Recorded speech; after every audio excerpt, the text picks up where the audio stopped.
One in six is an Indian anyways all over the world. So in terms of population, our cinema is thoroughly enjoyed.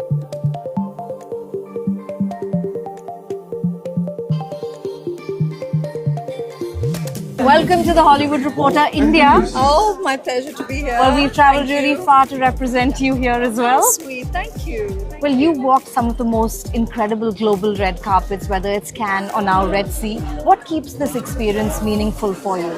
The celebration of cinema. I think it's just wonderful that there are such incredible platforms created in so many parts of the world where cinema is celebrated, is viewed, is discovered and explored. And I think that's just every opportunity that gives us a chance, like as members of the film fraternity, to support it and to add to the experience. It's an absolute pleasure to do so.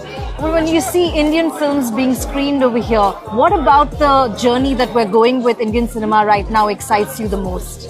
The fact that markets continue to open themselves, the audiences continue to grow, and I think that's always a positive step towards our cinema reaching even further than it already has.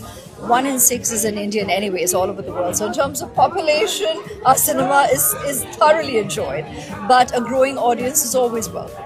Well, I was at your masterclass today and I loved hearing you say that you don't worry about things like a comeback because you have your hands beautifully full. What's your mind space right now? I don't believe in those terminologies, is what I said. I mean, at the end of the day, once an artist, always an artist, right? So that's the way I view our craft. That's the way I view our industry, and audiences always validate that perspective. So that's the reality, and that's the reality one remains focused on. And at every opportunity, I will continue to express my gratitude to our audience world over for always just being so supportive and really extending their love and being my strength. So thank you.